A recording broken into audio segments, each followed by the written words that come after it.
بسم اللہ الرحمن الرحیم۔ رسول اللہ صلی اللہ علیہ وآلہ وسلم نے ارشاد فرمایا، اللہ تعالیٰ اس بندہ مومن کو پسند کرتا ہے جو آزمائش میں مبتلا ہونے کے بعد توبہ کر لے۔ رسول اللہ صلی اللہ علیہ وآلہ وسلم نے ارشاد فرمایا، اللہ تعالیٰ حیا دار ہے، پردہ پوشی کرنے والا ہے، اور حیا اور پردہ پوشی کو پسند فرماتا ہے۔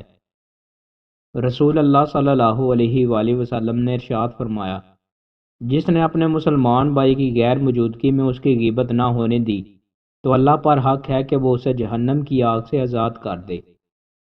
رسول اللہ صلی اللہ علیہ وآلہ وسلم نے ارشاد فرمایا، مجھ پر جس کسی کا احسان تھا میں نے اس کا بدلہ چکا دیا ہے، مگر ابو بکر کے مجھ پر وہ احسانات ہیں جن کا بدلہ اللہ پاک انہیں قیامت کے دن عطا فرمائے گا۔ رسول اللہ صلی اللہ علیہ وآلہ وسلم نے ارشاد فرمایا، قرآن مجید کی تلاوت اس وقت تک کرو جب تک تلاوت میں دل لگے، جب جی اچاٹ ہونے لگے تو تلاوت کرنا بند کر دو۔ رسول اللہ صلی اللہ علیہ وآلہ وسلم نے ارشاد فرمایا، اللہ تعالیٰ کے نزدیک دعا سے زیادہ لائق قدر کوئی چیز نہیں۔ رسول اللہ صلی اللہ علیہ وآلہ وسلم نے ارشاد فرمایا، جنتیوں کی کل 120 صفیں ہوں گی، ان میں سے 80 صفیں صرف میری امت کی ہوں گی۔